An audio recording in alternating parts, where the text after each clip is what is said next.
ताजुल शरिया को हमराह अगर कोई ज़ात गिरामी थी और दावत पर किसी के सरकार ताजुल शरिया गए थे तो उस ज़ात का नाम अल्लामा सलमान अज़हरी है। जो हुजूर ताजुल शरिया के जनाजे का जब घर से लेकर के वहाँ तक आ रहा था जनाजा गाह तक, और एम्बुलेंस में अगर कोई गाड़ी में कोई ज़ात बैठ कर की थी तो उस ज़ात का नाम अल्लामा सलमान अज़हरी है। और हजरत ही का कौल है कि इतने देर के बाद, इतने घंटों के बाद जब मैं बैठ करके तार हजरत के कदम को मैं छू रहा था तो ऐसा लगता था कि जैसे मोम है, रूई है। तो उस जात का नाम अल्लामा सलमान अज़हरी है। एक ज़माना कदीम से दीनों सुन्नियत की खिदमत करते हुए आ रहे हैं। मुल्क हिंदुस्तान में, मुल्क के हिंदुस्तान के बाहर, कर्नाटक की ज़मीन पर, कई शहर, कई इलाकों में, लेकिन हजरत हमें खुद मना करते हैं कि कफील बाबू ये ना कहा करो, मगर मैंने जब अभी हालात देखे आपको तो ये कहना ज़रूरी पड़ गया। इसलिए जब जलसे के बाद भी हजरत जाएं तो बिल्कुल आराम और इत्मीनान से आप अपनी जगहों पर बैठे रखें। हुजूर अल्लामा शमसुल्लाह जान बाबू हुजूर की सरपरस्ती है, उनकी दुआएं हैं, बरकतें हैं खानकाह समरकंदिया, और तवस्सुल है खानकाह समरकंदिया का कि आज हजरत यहाँ पे नजर आ रहे हैं। यह सरकार मुजद्दिद अल-फ़सानी सरहिंदी का फैज़ान है, सरकार गरीब नवाज का फैज़ान है। कड़कती धूप है फिर भी वो छाँव छाँव आता है, वो खुद को भूल जाता है जो तेरे गाँव आता है। मेरे ख्वाजा तुम्हारी बादशाहत का है क्या कहना, तेरे दरबार में अकबर भी नंगे पाँव आता है। हाँ, तो मोहब्बत के साथ पूरा मजमा एक दफा इनकलाबी तौर पर यहाँ से वहां तक जितने लोग बैठे हुए हैं ये सोच करके बैठे, जिस फिक्र के साथ नारा लगाएं कि अल्लाह ने जिंदगी में करोड़ों अरबों दिन अता किए हैं, एक दिन ऐसा है जो दिन में हुजूर के नाम का जलसा पढ़ रहे हैं। ये आवाज, ये धड़कन, ये कान, ये सांस, ये सब हुजूर के सदक़े में हमें मिली। तो जरा मोहब्बत के साथ पूरा मजमा दिल लगा करके हो, अपनी मौत भी आगे तो हरगिज पीछे जा नहीं सकते, कदम आगे जो बढ़ जाएं तो फिर लौटा नहीं सकते, कदम आगे जो बढ़ जाएं तो फिर लौटा नहीं सकते, हो अपनी मौत भी आगे तो पीछे जा नहीं सकते, अगर निकले घरों से नारे तकबीर पढ़कर हम किसी के बाप के काबू में हरगिज आ नहीं सकते। जरा मोहब्बत के साथ पूरा मजमा हाथों को उठाएं और हजरत का इस्तकबाल करें पूरी ताकत के साथ। नारे तकबीर, और जरा मोहब्बत से नारे तकबीर, नारे रिसालत, ख्वाजा गरीब नवाज कॉन्फ्रेंस, फैजाने गौसे आजम, फैजाने गरीब नवाज, मुहाफिज़े नामूसे रिसालत, नारे तकबीर, नारे रिसालत। अस्सलामुअलैकुम वरहमतुल्लाहि वबरकातुहू। अल्हम्दुलिल्लाह, अल्हम्दुलिल्लाहिल हन्नानिल मन्नान, अल्लज़ी ख़लक़ल इंसान व अल्लमहुल बयान, वस्सलातु वस्सलामु अला रसूलिही सय्यिदिल इंसी वल जान व अला आलिही व अस्हाबिही ज़िल खैरि वल इहसान, अम्मा बअद। फ़अऊज़ु बिल्लाहि मिनश शैतानिर रजीम, बिस्मिल्लाहिर रहमानिर रहीम। अन्नबिय्यु औला बिल मुअमिनीन मिन अनफुसिहिम व अज़वाजुहु उम्महातुहुम इला आखिर हादिहिल आया। सदक़ल्लाहु मौलानल अज़ीम व बल्लगना रसूलुहुन नबियुल अमीनुल मतीनुल मुख्तारुल करीम व नहनु अला ज़ालिका मिनश शाहिदीन वश्शाकिरीन वल्हम्दुलिल्लाहि रब्बिल आलमीन। बारगाह रिसालत मुआब सल्लल्लाहु अलैहि वसल्लम में दुरूद पाक का हदिया पेश करें। अल्लाहुम्मा सल्लि अला सय्यिदिना व मौलाना मुहम्मद मअदनिल जूदी वल करम व आलिही व अस्हाबिहिल किराम व इब्निहिल करीम व बारिक व सल्लिम सलातन दाइमतन सरमदन अबदा। मिंबर नूर के ज़ेब सदारत हज़रतुल अल्लामा आले नबी औलाद अली सैयद शमसुल्लाह जान साहब क़िबला अदामल्लाहु इक़बालुहु नव्वरल्लाहु वजहहु, असातीन मिल्लत, उलमा व मशाइख जो आज की इस मिंबर पाक की जीनत हैं, उनका मैं मशकूर व ममनून हूँ कि इज़्ज़तों से मुझे नवाजा, मेरी हैसियत से ज़्यादा मुझे अता किया। अल्लाह ताला आपके हुस्न ज़न के मुताबिक मुझे बनाए। अज़ीज़ान गिरामी वक़ार, शोराए इस्लाम बारगाह मुस्तफ़ा में खिराज अक़ीदत काफ़ी देर से पेश कर रहे थे। नक़ीब अहले सुन्नत मौलाना कफ़ील साहब जो कुछ भी बयान कर रहे थे, यकीनन ये सब का मजमुआ जाता है ताजदार मदीना के कदमों तक।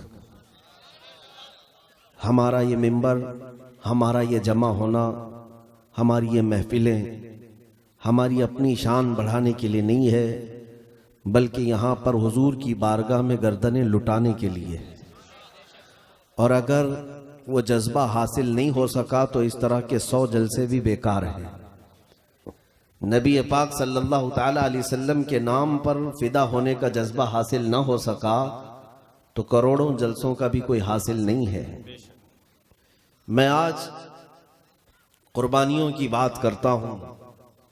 यकीनन आपने बड़ी इज्जतों से मुझे देखा और बहुत अच्छा इस्तकबाल किया, सिर्फ इस बात पर कि नबी पाक सल्लल्लाहु ताला अलैहि वसल्लम की इज्जत पर बात आती है तो ये फकीर खड़ा होकर गुस्ताखाने रसूल को जवाब देता है या उनको उनकी हैसियत और औकात बताने की कोशिश करता है। यही हमारी इमेज आपके सामने है। और जो इज्जत मुझे है वो इस बात पर नहीं है कि मैं किसी बड़े बाप का बेटा हूं या हुकूमत वक्त का कारिंदा हूं। जो भी इज्जत मेरे पास आज है वो सिर्फ इतनी है, ये नाज ये अंदाज हमारे नहीं होते, ये नाज ये अंदाज हमारे नहीं होते, झोली में अगर टुकड़े तुम्हारे नहीं होते, जब तक के मदीने से इशारे नहीं होते, रोशन मेरी किस्मत के सितारे नहीं होते।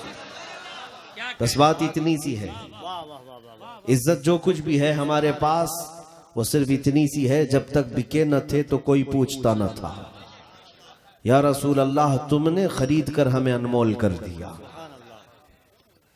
अब हुजूर पाक सल्लल्लाहु ताला अलैहि वसल्लम के गुस्ताखों के लिए खड़ा होना मेरे अजीजों, ये सिर्फ काम सलमान का नहीं बल्कि हर मुसलमान का है। मुसलमान ही वो है जो नबी पाक सल्लल्लाहु ताला अलैहि वसल्लम से कमाल दर्जे की मोहब्बत रखता हो और उनकी शान में अदना तौहीन भी बर्दाश्त ना करता हो। सारी दुनिया एक तरफ, मेरे नबी की इज्जत एक तरफ। इसीलिए इकबाल ने कहा आबरूए मां जनामे मुस्तफास्त। इकबाल कहता है कि ऐ लोगों, हम सब की जो इज्जत है ये नामे मुस्तफा से है। अगर वो नाम सलामत है तो सबकी इज्जत सलामत है, और अगर उस नाम पर हमला हुआ तो तुम्हारी किसी की इज्जत बाकी नहीं, सबकी इज्जत जाने वाली है। अगर तुम ये समझते हो कि ये सारा काम सिर्फ उलमा का है या चंद मुबल्लिगीन का है या कोई स्टेज हिलाने वाले का काम है तो खाम ख्याली में हो। तुम अगर अपना वजूद और अपनी बका चाहते हो तो नबी की बात करो। अगर अपना मुस्तकबिल चाहते हो कि मेरी औलाद मेरी नस्ल दायरा इस्लाम में रहे तो आज नबी पाक की बात करो। आज से 100 साल पहले बरेली का इमाम पुकार पुकार कर कह रहा था आज ले उनकी पनाह, आज मदद मांग उनसे। ये सिर्फ वहाबियों के लिए नहीं है, ये सुन्नियों के लिए भी है। आज ले उनकी पनाह, आज मदद मांग उनसे। फिर न मानेंगे कयामत में अगर मान गया। वहां तो इज्जत हुजूर की ही होगी और वहां देख करके तो हर कोई मानने को तैयार होगा। फिरौन, कारून, हामान भी मान जाएंगे। वक्त का अबू जहल, वक्त का अबू लहब भी मान जाएगा कि अल्लाह के रसूल की शान क्या है। लेकिन कमाल इसमें है कि ए मुसलमान, आज ले उनकी पनाह, आज मदद मांग उनसे। मैं जो बात अर्ज करने जा रहा हूं वो तवज्जो से सुने। हुजूर पाक सल्लल्लाहु ताला अलैहि वसल्लम की शान में भौंकने वाले कुत्ते यहां रोज पैदा होने लग गए और हिंदुस्तान के माहौल को जहरीला करना शुरू कर दिया। ये चंद सालों से होने लगा। ये सिर्फ तुम्हारे ईमान के बुखार का टेम्परेचर नापने की कोशिशें हैं और 25 करोड़ मुसलमान क्या करते हैं ये देखा जाएगा। अपने नबी पाक की इज्जत और उनकी हुर्मत पर इनका रिएक्शन क्या होगा ये देखा जाएगा। और आप देख रहे हैं पूरे मशरिक से मगरिब, शुमाल से जुनूब, हिंदुस्तान की सरजमीन आज अगर किसी को टारगेट बनाती है तो यही सिर्फ इस्लाम, कुरान, खुदा की जात, कवानीन इस्लाम, हुजूर की जात। ये खेल और तमाशा जो रोज बन गया है। मियाँ मुसलमान आज के तो नहीं, हिंदुस्तान में हमारी तारीख यहाँ 1300 साल पुरानी है, 1400 साल पुरानी तारीख है हमारी भी। लेकिन ये आज इस कदर जहरीला माहौल क्यों बनता चला जा रहा है? इसकी वजह यही है उनके जो हम गुलाम थे खल्क के पेशवा रहे, उनसे फिरे जहां फिरा फिर आई कमी वकार में। हुजूर पाक सल्लल्लाहु ताला अलैहि वसल्लम की शान में गुस्ताखियां देखकर मैंने अगर कुछ कहा भी, आज इतनी इज्जतों से नवाजा जाता है, फिर मेरा दिल रोता भी है। हमने क्या कर लिया हुजूर के लिए? कुछ किया भी तो नहीं है। हाँ, अपने यहां बैठ करके हमने जवाब दिया या जहां से चाहा मुकाबला करने की हमने कोशिशें की, इतना ही तो है। लेकिन जब ओहद के मैदान में पहुंचता हूं तो हैरत होती है। एक सहाबी हुजूर के सामने खड़े हैं, जंग का पांसा पलट गया था, जो मुसलमानों को फतह नसीब हुई थी वो शिकस्त में बदल गई। कुफ्फार और मुशरिकीन गालिब आ चुके थे, 70 मुसलमान शहीद हो चुके थे। ये वो जंगे ओहद है जिसमें अमीर हमजा का कलेजा निकालकर चबाया गया था, और हालात इतने सख्त थे कि लोगों को अपनी जान बचाना मुश्किल हो चुका था। ऐसे वक्त में रसूल करीम सल्लल्लाहु ताला अलैहि वसल्लम के सामने एक सहाबी हजरत अबू कुतादा सीना चौड़ा करके खड़े होते हैं। इधर से कई तीर आता है, कभी उधर से तीर आता है, सन सन सन की आवाजें तीरों की चलती जा रही हैं। हर काफिर हुजूर को निशाना बनाना चाह रहा है, लेकिन एक तन्हा सहाबी खड़ा है। तारीख जब पढ़ता हूं तो आंखें भीग जाती हैं। उस अबू कुतादा के एक जिस्म पर 80 तीर लग चुके थे, 80 तीर पैवस्ता हो चुके, पैवस्त हो चुके। लेकिन कमाल है उस आशिक सादिक का, पांव हटे कदम तक नहीं हटता, यहां तक के तीर चलते चलते एक तीर ऐसा भी आया कि उनकी आंख में घुस गया, आंख की पुतली बाहर आ गई, आंख का ढेला उनके रुखसार पर लटक गया। लेकिन उस आशिक सादिक ने अपने कदम नहीं हटाए। मेरी जिंदगी से कई दर्जे बढ़कर मेरे रसूलुल्लाह के कदम हैं। हुजूर की तरफ एक तीर तक जाने नहीं दिया। नबी मुख्तार सल्लल्लाहु ताला अलैहि वसल्लम ने खुद उन्हें बुलाया, अबू कुतादा आ जाओ, आ जाओ, बस करो। डिफेंस करने की बात करते हैं, तहफ्फुज़ नामूस रिसालत की बात करते हैं। मेरे अजीजों, जिसने 80 तीर खा लिए, पलट करके हुजूर की तरफ अपनी आंख की पुतली हथेली में लेकर खड़े हो गए। रसूल पाक सल्लल्लाहु ताला अलैहि वसल्लम ने अपने हाथों से उनकी आंख को अंदर किया, अपना लुआब पाक लगाया। 80 तीरों से जिसका जिस्म छलनी है, उस दिन भी वो फख्र के साथ नारा लगाता है और यूं कहता है, रब्बे कायनात तेरा फजल है, तेरे नबी की हुर्मत की हिफाजत के लिए मुझ जैसे को तूने चुन लिया। घर में बैठ करके बात करना और होता है, और अपने मजमे में, अपने जलसे में बुलंद आवाज से नारा लगा लेना और होता है। नबी पाक की शान पर हमला हो जाए। ओहद की एक और तारीख में बताऊं, जब जंग ओहद खत्म हो गई, शाम का वक्त था, लाशें उठाई जा रही थी सहाबा की। 70 लाशें उठाई गई, 70 लाशें उठाई गई। रसूल पाक सल्लल्लाहु ताला अलैहि वसल्लम उन लाशों की तरफ देखकर अपने एक चहेते सहाबी का नाम लेकर पुकारते हैं, साद इब्ने रबी कहीं है? साद इब्ने रबी इन लाशों में दिखता नहीं। वो हुजूर का चहेता सहाबी, जवान सहाबी।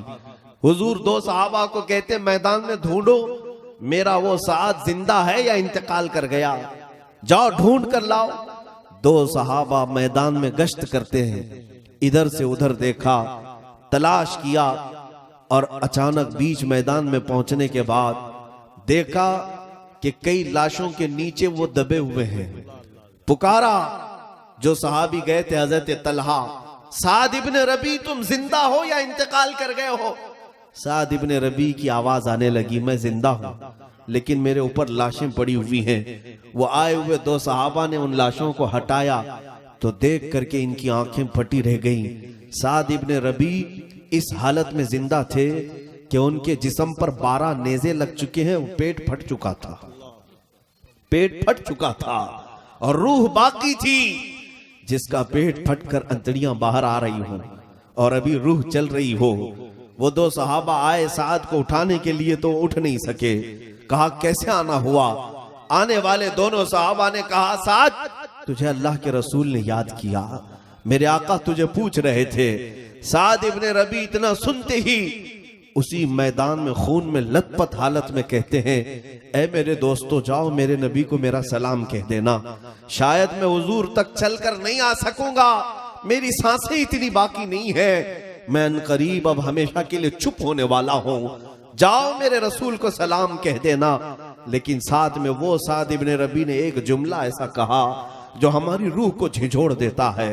हम जैसे जवानों की ताकत को बार बार ललकारता है उनका जुमला, ऐ दरभंगा के गयूर जवानों, अल्लाह ने तुम्हें ताकत और कुव्वत दी है, सेहत और तवानाई दी है, तुम ये समझते हो कि ये बाजू हमारे सिर्फ जिम करने के लिए, क्रिकेट खेलने के लिए और फुटबॉल वॉलीबॉल खेलने के लिए है।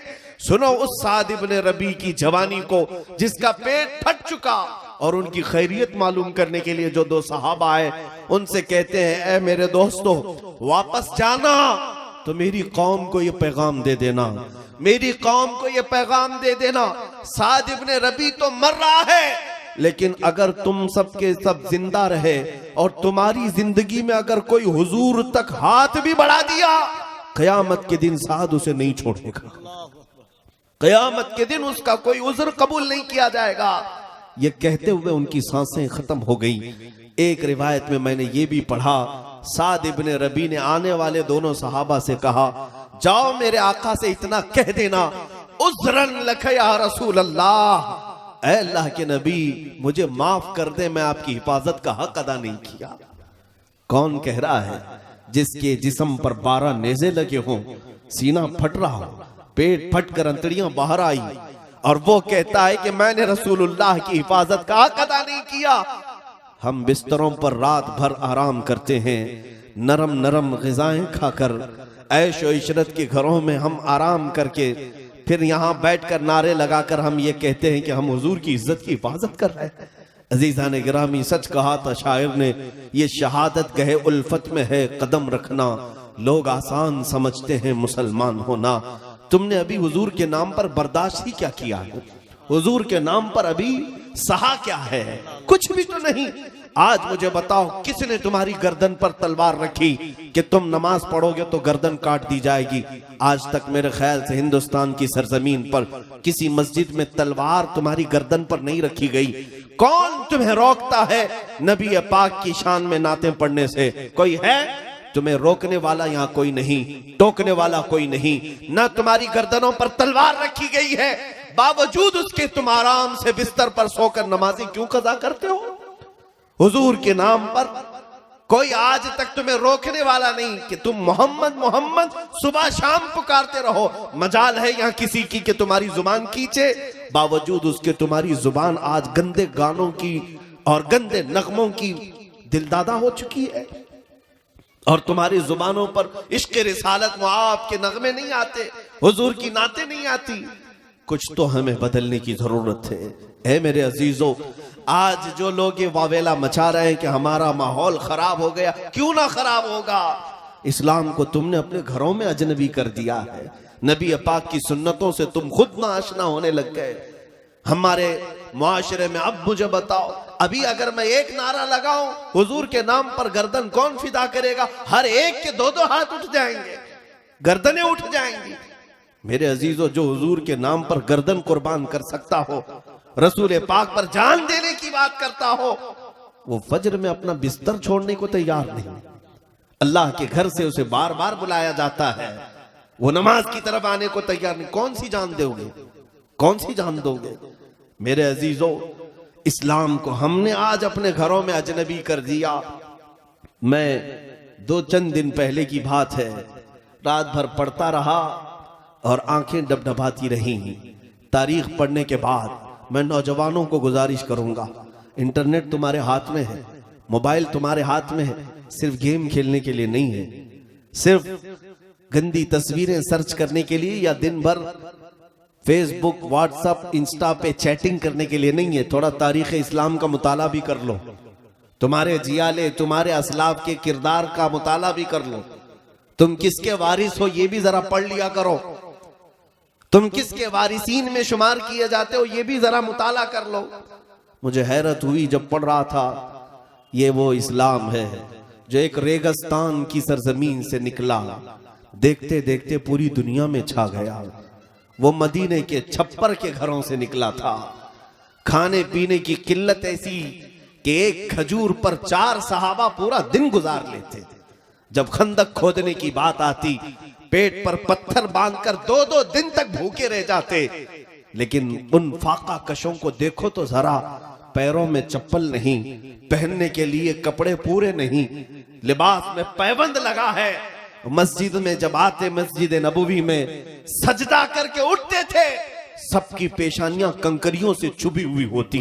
वो नंगी जमीन पर सजदा करने वाले दीवान गाने इश्क मोहम्मद। लेकिन जब बात करते थे तो कैसर और किसरा को पलटने की बात करते थे।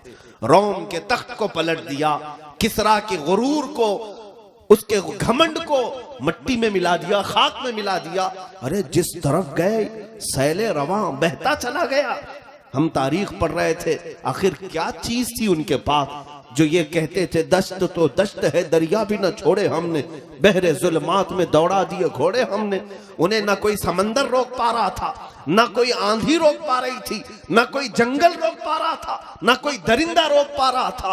आखिर कौन सी वो ताकत थी? उनकी सीमा क्या थी? उनकी सरहदें क्या थी? अल्लाह अल्लाह। आज 25-30 करोड़ मुसलमान परचमे इस्लाम लहराने के लिए झिझक महसूस करते, डर महसूस करते, पता नहीं कौन आ जाएगा, कौन क्या कर लेगा। लेकिन तारीख का मुताला करता हूं तो फिर पता चलता है बड़े बड़े राजे महाराजे और घमंड और गुरूर के नशे में यहां चूर लोगों के दरमियान एक मर्द कलंदर गरीब नवाज आया, मोइनुद्दीन हसन चिश्ती आया। ना उसने ताकत के गुरूर को देखा, ना सामने वाले की हैसियत को मलहूज रखा, बल्कि वो अल्लाह उसके रसूल पर तवक्कुल करते हुए अपने सजदों से इस सरजमीन को ऐसा लालाजार बनाया कि जिस जगह देखो उस गरीब नवाज के नाम की आज भी धूम है। आखिर कौन सी ताकत थी? वो जहां जाते रहे।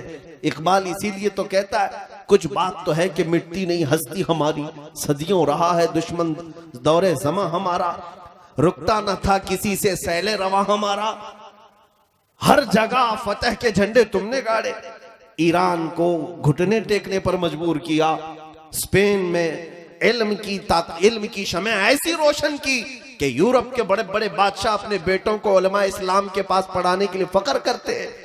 ये तारीख थी हमारी, ये तारीख थी। लोगों को हमने खाने का सलीका दिया, पहनने का तरीका बताया। अफ्रीका के जंगलों में रहने वाले वहशी लोगों को मुस्तफा करीम की इज्जत से सरशार किया, मोहब्बत से सरशार किया। ये तारीख थी हमारी। हिंदुस्तान तिजारत करने के लिए अगर आया कोई सहाबी रसूल तो खुशबुए मुस्तफा बसा कर चला गया। लेकिन मेरे अजीजों, आज तो करोड़ों की तादाद, इधर देखो तो टोपियों की, इधर देखो तो दाढ़ियों की एक जमात की जमात नजर आती है। लेकिन फिर मुझे वो हदीस याद आती है, मेरे आका ने फरमाया, यूशकु अन तदाअ अलैकुमुल उमम कमा तदाअल अकिलतु इला कुसअतिहा। हुजूर फरमाते, एक जमाना तुम पर ऐसा आएगा कि सारी कौमें तुम पर झपट पड़ेंगी जैसे भूखा बर्तन पे झपटता है। सहाबा ने पूछा था, नहनु यौमइदिन मिन क़िल्लतिन या रसूल अल्लाह, या रसूल अल्लाह क्या उस जमाने में हमारी तादाद कम होगी? हुजूर फरमाते, वलाकिन्नकुम कसीरून गुसाअन का गुसाइस सैल। नहीं, तुम्हारी तादाद तो बहुत ज्यादा होगी, लेकिन तुम्हारी हैसियत समंदर के झाग की तरह होगी, समंदर के झाग की तरह। इधर से हवाई झाग उड़ गया, उधर से हवाई झाग उड़ गया। यही तो आज हालत है। एक पार्टी इधर से हमें किक मारती है, उधर जाकर पना ले लिया, उधर से मारती, इधर आके पना ले लिया। ये क्यों हालात है? इस पर मैं आता हूं मेरे अजीजों। मुझे इकबाल के वो तराने याद आते हैं जिसमें उसने कहा था, टल न सकते थे जंग में अगर अड़ जाते थे, पांव शेरों के भी मैदान से उखड़ जाते थे, तो जिससे सरकश हुआ कोई तो बिगड़ जाते थे। अरे तेग क्या चीज, हम तोप से भी लड़ जाते थे। आ गया ऐन लड़ाई में गर वक्त नमाज, किबला रूहों की जमीन बोस हुई कौम हिजाज। एक ही सफ में खड़े हो गए महमूद और अयास, न कोई बंदा रहा न कोई बंदा नवाज। पूरी दुनिया को सलीका देने वाली ये कौम, पूरी दुनिया को ताकत देने वाली ये कौम, पूरी दुनिया को शमाए इल्म से रोशन करने वाली ये कौम, पूरी दुनिया को हुकूमत के आदाब सिखाने वाली ये कौम, पूरी दुनिया को लॉ और कानून देने वाली ये कौम, पूरी दुनिया को उठने बैठने चलने फिरने हत्ता के इस्तिंजा का सलीका देने वाली ये कौम। लेकिन इस कौम का आज हाल ये है कि आज लोगों के ठोकरों पर पड़ी हुई है। आज हमारी हैसियतों को बताने की जरूरत नहीं, मैं एहसास कमतरी में ले जाना नहीं चाहता, लेकिन ये हकीकत है, ये फैक्ट है, तुम्हें तस्लीम करना होगा।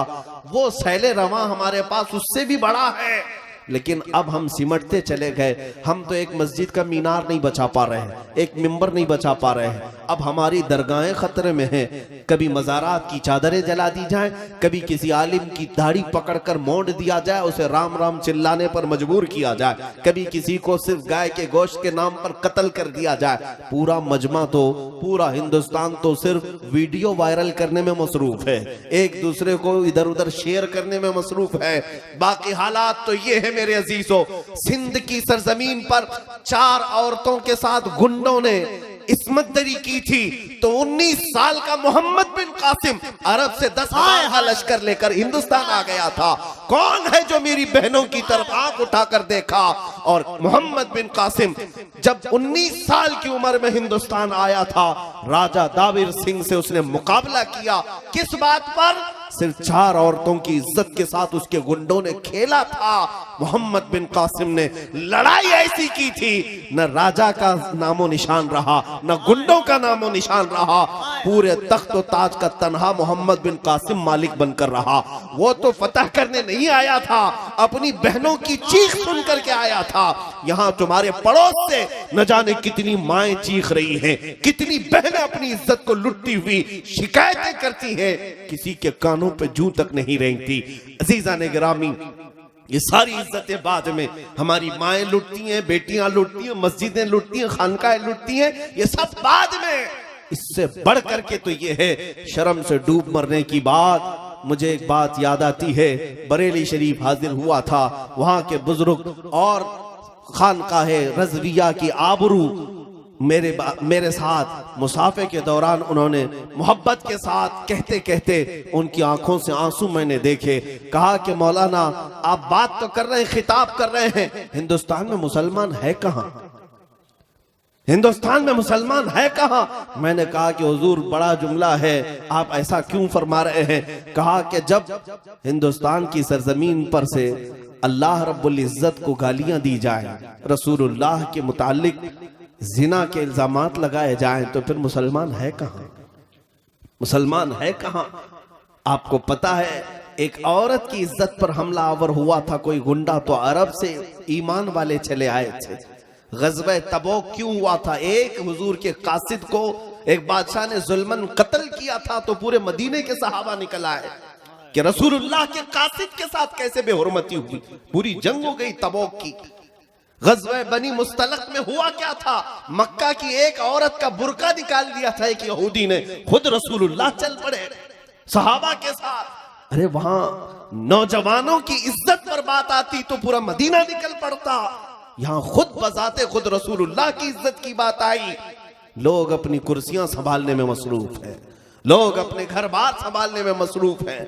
मुझे इस बात का अंदेशा जरूर है कि मेरी इस गुफ्तगू का ये दज्जाली मीडिया क्या असर लेती है और हमारे मुखालिफ दुश्मनाने इस्लाम क्या असर लेते हैं। मुझे अच्छी तरह मालूम है कि यहाँ पर हमें ये कह दिया जाएगा कि भड़काऊ भाषण है, लोगों को भड़काता है, प्रोवोकिंग करता है, और लोग इससे इंप्रेस होकर मर्डर तक कर जाएंगे, फला कर जाएंगे।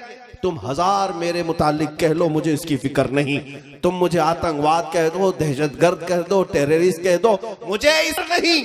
मैं रसूलुल्लाह की बारगाह में जाने वाला हूं कब्र में, मुझे उस बात की फिक्र है। फिक्र इस बात की है कि कब्र में जाएंगे तो हुजूर को मुंह दिखाना है। कहीं रसूलुल्लाह ने ये पूछ लिया, क्या तू उसी मुल्क से आता है जहां मुझे गालियां दी जाती थी? हमारे पास कोई जवाब नहीं रहेगा। इसलिए जब तक जुबान है, जब तक जिंदगी है, जब तक आजादी है, बोल ले ताकि कब्र में जाने के बाद पछतावा ना हो। ऐ मुसलमानों, मेरी इस तकरीर का अब खुलासा सुन लो। मैंने तारीख तो बताई, उसी कौम से हमारा रिश्ता है जो 313 होते, लेकिन खौफ उनके दिलों में नहीं था। पैरों में चप्पल नहीं, हाथों में तलवार नहीं, लकड़ी के टुकड़े लेकर चल पड़े बद्र के मैदान में, लेकिन बड़ी बड़ी ताकतों का नशा धूल में मिलाकर आ गए। ये सबको पता है तारीख इस्लाम। वो जो कुव्वत थी, वो ताकत थी, वो क्या थी? वो कौन सी ताकत थी? मैं तुम्हें बताता हूं वो कुव्वत और ताकत क्या थी। खालिद बिन वलीद को सुना होगा, बतले जलील, सिपह सालार इस्लाम, सैफुल्लाहिल मसलूल, रसूलुल्लाह के वो चहेते सहाबी जिसको खुद मेरे आका ने अल्लाह की तलवार कहा। आपको पता है खालिद बिन वलीद ने अपनी जिंदगी में कितनी जंगें लड़ी? 125 जंगें लड़ी।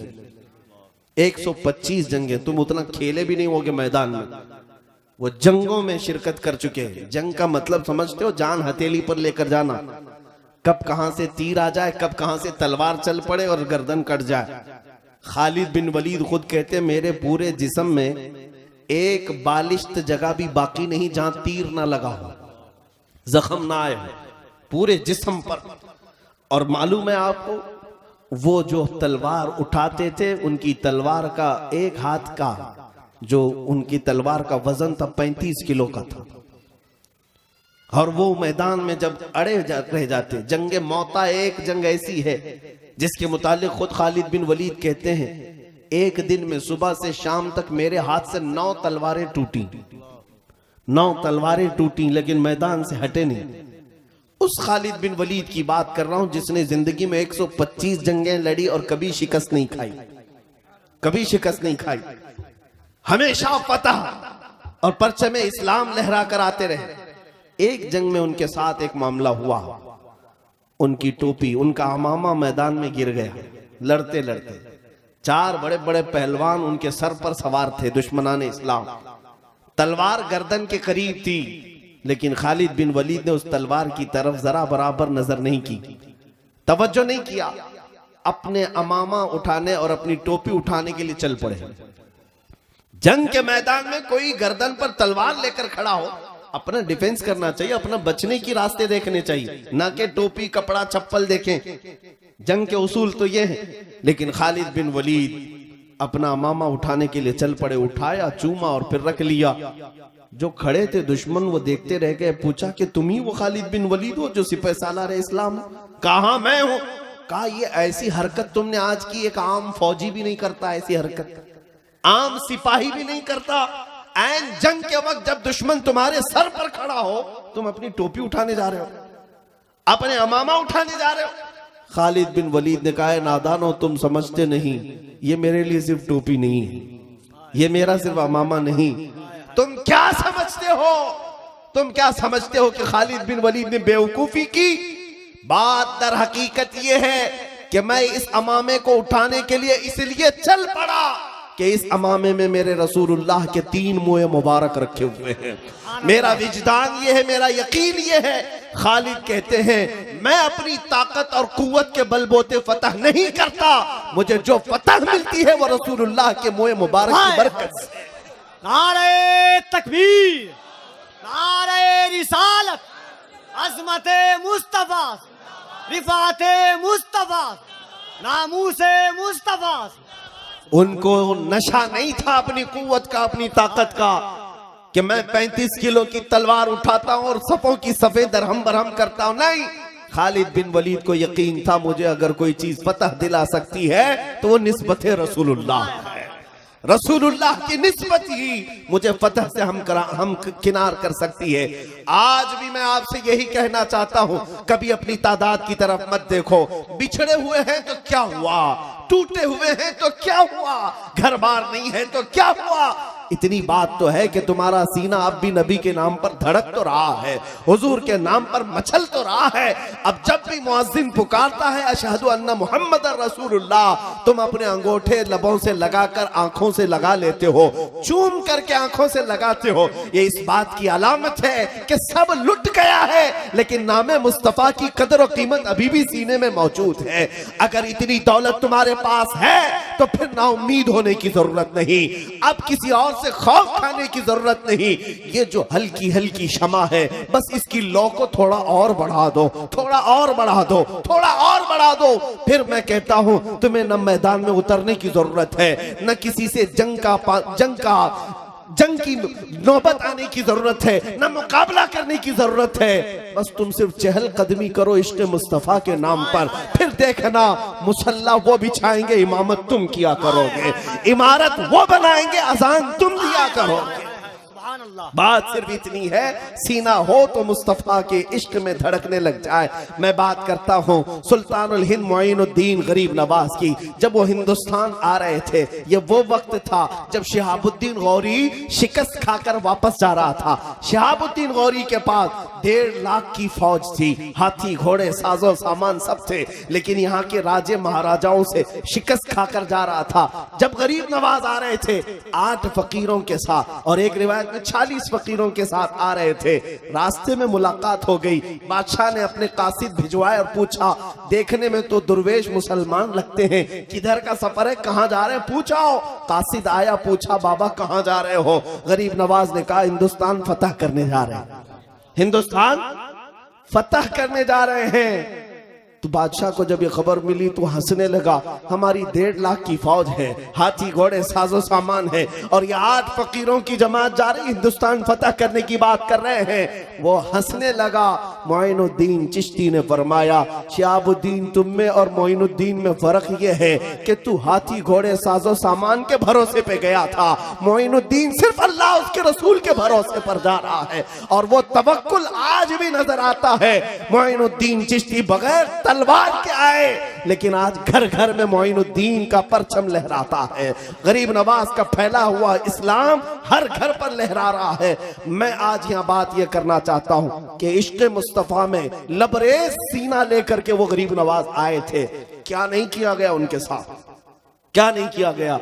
अरे ये जो कुछ हो रहा है ये कोई नया नहीं है। आपको ऐसा लगता है कि 2014 में हुकूमत बदल गई और इतना सब होने लगा? यह हर जमाने में होता रहा है। मॉब लिंचिंग तो मक्का वालों की भी आदत थी। बिलाल हबशी के साथ क्या करते थे, खुबैब इब्ने अदी के साथ क्या करते थे, खब्बाब इब्न अल-अरत के साथ क्या करते थे? मॉब लिंचिंग ही तो है। एक मुसलमान को निहत्था पकड़ना, मारना, और फिर हैबत तारी करना, दहशत तारी करना। 1400 साल पहले से तारीख आ रही है। तुम्हें घबराने की क्या जरूरत है, डरने की क्या जरूरत है? यह हर जमाने में अबू जहल होते रहेंगे, लेकिन अल्लाह की शान ये है, हर जमाने में यजीद के मुकाबले में कोई हुसैन जरूर आता रहेगा, गुलाम हुसैन जरूर पैदा होता रहेगा, परचम इस्लाम वो लहराएगा। मोइनुद्दीन हसन चिश्ती गरीब नवाज रज़ियल्लाहु ताला अन्हु जब तशरीफ लाए, एक मौके पर ऐसा भी हुआ कि आपकी बातों को सुन सुन करके लोग जौक दर जौक इस्लाम में आ रहे थे। राजा को ये बात खाने लग गई, पृथ्वीराज को। उसने सोचा कि इस फकीर का रास्ता रोकना है। कई हरबे अपनाए, कई हरबे पुलिस भेजकर क्या क्या किया, लेकिन उसने देखा कि ये दुर्वेश है, फकीर है, तो हमारे भी धर्म का कोई पंडित ही इसका मुकाबला कर सकता है। तो उसके धर्म का एक बहुत बड़ा महंत था, पंडित था, उसका नाम तारीख में रामदेव बताया गया है। ये वाला नहीं, ये वाला कोई महंत भी नहीं, पंडित भी नहीं, गरीब नवाज के जमाने का रामदेव, वो दोनों आंख वाला था। उसको राजा ने बुला करके कहा कि इस फकीर का मुकाबला करना है।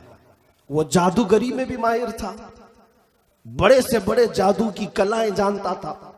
पहले उसने देखा और पूछा कि फला फकीर जो चंद दिनों पहले ऊंटों को बिठा दिया था वही? कहा वही है।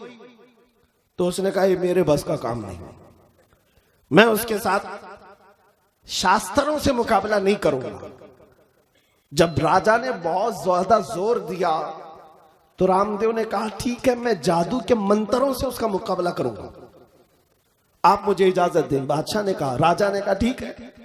कहा उसके साथ और भी पुजारी, तकरीबन 250-300 पुजारी, और सबको उसने मंत्र सिखाए और कहा मैं जो बोलूं वो बोलते जाना, और जाएंगे हम मुकाबला करेंगे, इसलिए कि हमारे जो जादू के मंत्र ये पढ़ने के बाद उस फकीर का कोई काम हम पर असर नहीं करेगा। ये चल पड़े 300 लोगों का काफिला। सरकार गरीब नवाज उस वक्त अपने खीमे के बाहर मुसल्ला बिछाए बैठे थे, असर की नमाज पढ़ रहे थे। आपके खादिम ने खबर दी नमाज के फौरन बाद कि एक बड़ी जमात आ रही है पुजारियों की, और कुछ मंत्र पढ़ते हुए आ रहे हैं। सरकार गरीब नवाज ने हिसार खींचा अपने पास और अपने खादिम को भी बिठाया, कहा उनका कोई दावा असर नहीं करेगा। उसके बाद वो करीब से करीब आते गए, इतने दूर आ गए कि सीधे वो रामदेव गरीब नवाज के मुसल्ले के पास आया। जब हजरत सरकार गरीब नवाज सजदे में थे, सर उठाया, खादिम से कहा कि उनको पलट जाने के लिए कहो, लेकिन वो नशे में चूर थे। कहा कि हम इस दुर्वेश से, इस फकीर से बात करने आए हैं, खादिम से, गुलाम से नहीं। सरकार गरीब नवाज ने अपना चेहरा फेरा। उस वक्त आपकी आंखों में जलाल था। जैसे ही आपने उस महंत को देखा, उसका पूरा जिस्म कांपने लग गया, कपकपी तारी हो गई। ऐसी कपकपी तारी हुई कि वो गश खाकर गिर पड़ा और तड़पने लगा जमीन पर। हजरत सरकार गरीब नवाज ने पानी मंगवाया, उसके सीने पर छिड़काव किया। सीने पर छिड़कने के बाद हुआ ये कि वो उठा, अपने साथ आए हुए हर पुजारी को पत्थर से मारने लग गया। जितने आए थे सबको मारने लगा। किसी का सर फूटा, किसी की नाक फूटी, हर कोई जान बचाकर भागने लग गया। सब छोड़ छोड़ कर भाग गए, राजा के पास चले गए और कहा जिसको तू हमारा सिपह सालार बनाकर भेजा था वही हमारी कुटाई कर रहा है, वही हमारी धुलाई कर रहा है। अब हुआ ये कि ये बेकाबू सरकश घोड़ा जिस तरह बिदक जाता है, इधर से उधर नाच रहा है। सरकार गरीब नवाज ने उसका हाथ पकड़ा और अपने करीब किया। अपने खादिम से कहा कि अब रामदेव का दिल बदल चुका है, दिल बदल चुका है। इतना कहना था कि वो हुजूर गरीब नवाज के कदमों में गिरा और कहा कि हुजूर हमेशा की गुलामी में मुझे कबूल फरमा, अपने खुदमा में, अपने खद्दामों में मुझे कबूल फरमा ले। हजरत गरीब नवाज ने उठाया और कलमा तैयबा पढ़ाकर सीने से सीना लगाया और आज भी तारीख में शादी देव के नाम से मशहूर है, शादी देव के नाम से मशहूर है। एक दो नहीं, कई मुकाबले हुए। लेकिन मैं एक बात यहाँ इसलिए अर्ज करना चाहता हूं कि वो तो बिना तलवार के आए थे, बिना हथियार के आए थे, लेकिन सीने में जो इश्क़ मुस्तफा का हथियार था, बड़ी सी बड़ी ताकत को वो सरनिगू कर दिया करता था, घुटने टेकने पर मजबूर कर दिया करता था। इसीलिए कहा इकबाल ने, कुव्वत इश्क से हर पस्त को बाला कर दे, कुव्वत इश्क से हर पस्त को बाला कर दे, दहर में नामे मोहम्मद से उजाला कर दे, कि मोहम्मद से वफा तूने तो हम तेरे हैं, ये जहां चीज है क्या लौहो कलम तेरे हैं। ऐ नौजवानों, मेरा ये मैसेज है, अब दुनिया जिंदगी गुजारने के तौर तरीके बदलो। दुनिया तुम्हारी तरफ आस लगाई देख रही है। कहां है वो मोहम्मद अरबी के गुलाम, कहां है वो जो इज्जतों की हिफाजत करते। बच्चियों के चेहरों से आज नकाब हटाए जा रहे हैं, हिजाब हटाए जा रहे हैं। क्या तुम तमाशा बीन बनकर के रह जाओगे? नहीं, बल्कि जुल्म के खिलाफ आवाज उठाने वाले का नाम गुलाम मुस्तफा हुआ करता है, गुलाम हुसैन हुआ करता है। करबला की दास्तान दोहराई जाए तो दोहराई जाएगी, हमारी गर्दनें जाती हैं तो जाएं, लेकिन किसी का खसारा नहीं होना है। इतनी बात याद रखे, हमारी गर्दनें कट जाती हैं हक की आवाज बुलंद होने पर। न मेरे घर में कोई यतीम होगा, न हमारी बीवियां बेवा होंगी, कुछ नहीं होना है। बल्कि तारीख बताती है इस्लाम जिंदा होता है हर करबला के बाद। अगर मिट भी गए, मौला तबारक व तआला हमेशा तुम्हारा नाम जिंदा रखता है, जिंदा जावेद बन जाओगे। इसलिए हक की आवाज उठाना, जुल्म के खिलाफ बोलना सीखो। घरों में मसलहत के पर्दों में छुपना अब छोड़ दिया करो। औरतों से भी बताओ कि अगर पैदा करना हो तो बच्चे टीपू सुल्तान की तरह पैदा करें, सलाहुद्दीन अय्यूबी की तरह पैदा करें, शहाबुद्दीन गौरी की तरह पैदा करें, कि जो इस्लाम और बानी इस्लाम की तरफ उठने वाली उंगलियों का मुंह तोड़ जवाब दे सके। मेरे अजीजों, अब तुम्हारा वक्त आ चुका है जिसको इकबाल ने कहा था, कुफ्र दम तोड़ देगा टूटी हुई शमशीर के साथ। तुम्हारे पास कुछ नहीं है, कुछ नहीं है, पता है। हर कोई यही कहेगा मौलाना बड़ी बड़ी बातें कर रहे हो आप, है क्या इनके पास? मुझे भी पता है, मैं जो बड़ी बड़ी बातें कर रहा हूं मुझे अच्छी तरह से पता है मुसलमानों के पास कुछ नहीं है, कुछ नहीं। ना नौकरी है, ना घर है रहने का, ना ही इनके पास मालो दौलत है, जायदाद है, ना असर और रसूख है। हमें पता है इनके पास तो बड़ी बड़ी लिंक भी नहीं है, लेकिन इतनी बात जरूर है, ये फाका कश मौत से डरता नहीं जरा, रूहे मोहम्मदी इसके बदन से निकाल दो। ये सारा यूरोप कह रहा था इनके पास कुछ नहीं है, या कुछ नहीं कर सकेंगे, लेकिन फिर भी डर इस बात का था कि सीने में इश्क मोहम्मदी है। अगर ये बेदार हो गया, ये इश्क जवान हो गया, तो फिर हर ताकत को सोने पर मजबूर कर देगा। इसलिए मैं आपसे कहना चाहता हूं, सब चला गया तो कोई हरज नहीं, अपने इश्क मुस्तफा के साथ किसी के साथ समझौता नहीं करना और किसी के साथ सौदेबाजी ना करना। हुजूर की बात आए तो घर एक तरफ, माँ एक तरफ, बाप एक तरफ, औलाद एक तरफ, लेकिन मेरे नबी पाक की इज्जत और हुर्मत अपनी जगह एक तरफ है। बाज लोग ये कहते हैं कि हम हुजूर की इज्जत की बात करते हैं तो घरों में लोग आड़े आ जाते हैं, अड़ंगा डालते हैं। मेरे अजीजों, तुम्हें पता नहीं, कई सहाबा ऐसे हैं जिन्होंने अपने सगे माँ बहनों को, अपने माँ बाप रिश्तेदार सब छोड़कर हुजूर के कदमों में आ गए। तुम्हें सुहैब रूमी की अगर बात बता दूं, 27 साल के जवान सहाबी हैं, हुजूर का कलमा पढ़ा तो माँ बाप दुश्मन हो गए, माँ बाप दुश्मन हो गए। इतने बड़े पैसे वाला बाप था कि मक्का की जगह जगह प्रॉपर्टियां इन्हीं की थी, सुहैब के बाप की। हजरत सुहैब जब देखते हैं हुजूर मदीने जा चुके, आए घर में और कहा मैं भी मदीने जा रहा हूं। बाप ने कहा अगर जाना है तो सारी दौलत तेरी खत्म कर दी जाएगी, एक पैसा भी नहीं दिया जाएगा।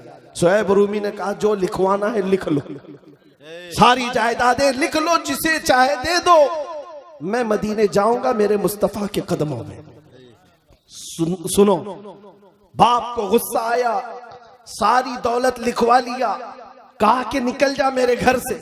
जब जाने लगा तो मां पीछे से पुकारती है, कहती है सुहैब तेरे जिस्म पर जो कपड़ा है ना वो हमारी कमाई का है, जो लिबास तू पहना है वो हमारी कमाई का है, ये भी उतार के दे। हजरत सुहैब घर वापस आए, अपना वो लिबास भी उतारा और टाट का कपड़ा जो गोनी होती है वो ओढ़ लिया, कांटे लगा लिए, इसी हालत में मदीने चल पड़े। उनका लिबास तक उतरवाया गया और चले।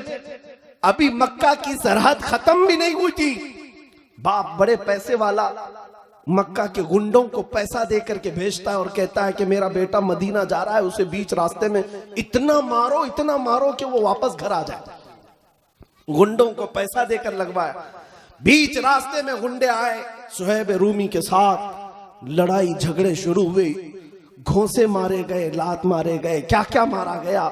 उनकी नाक फट गई, आंख अंदर गई, गाल सूज गए, जगह जगह से हड्डियों पर जख्म। उसके बाद उठते हैं और कहते हैं तुमने अपना काम कर लिया, तुम वापस जाओ, मैं फिर भी मदीने जा रहा हूं, मैं मदीने जा रहा हूं।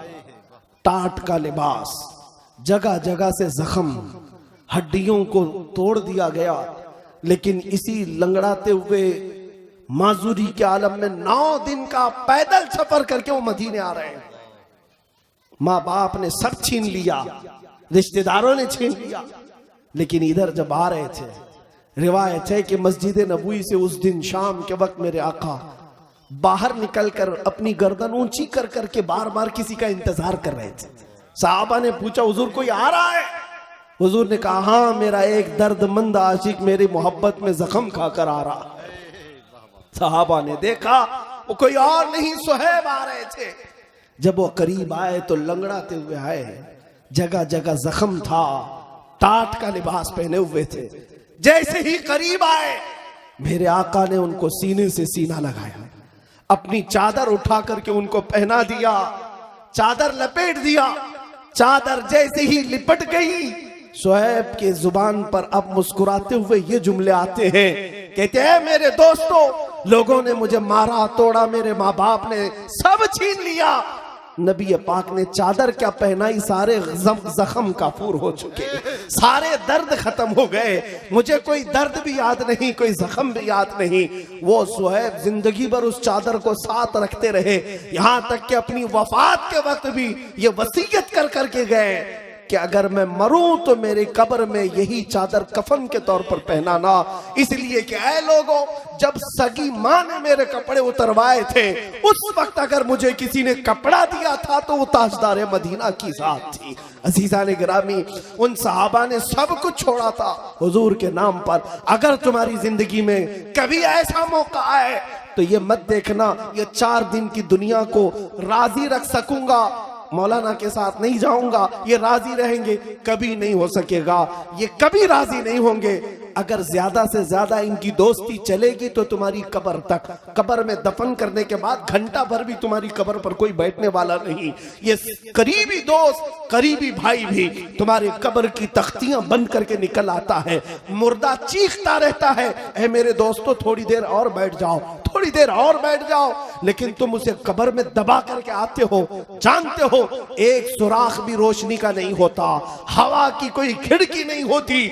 उस अंधेरी कब्र में अगर कोई आता है तो सिर्फ ताजदार मदीना की जात आती, कोई नहीं आता, कोई नहीं आता। इनके दिलों को मुत्तहिद कर दे, इन्हें फिर से जोड़ दे, एक परचम के तले इन्हें सबको जमा कर दे। ऐ रब्बे जुल जलाल, इनके दिलों को हुजूर की मोहब्बत में धड़कने वाली सांसें अता कर, इनके खून की नस नस में मौला हुजूर की मोहब्बत अता फरमा। व सल्लल्लाहु तआला अला खैर खल्क़िही मुहम्मद व आलिही व अस्हाबिही अजमईन व आखिरु दावाना अनिल हम्दुलिल्लाहि रब्बिल आलमीन। क़िबला हुजूर शम्सुल्लाह जान साहब क़िबला अदामल्लाहु इक़बालहू की बारगाह में मैं माइक पेश करता हूँ। हज़रत मुझे भी आपको भी अपनी सरपरस्ती, सदारत और नसीहतों से भरपूर नवाजेंगे इंशाअल्लाह।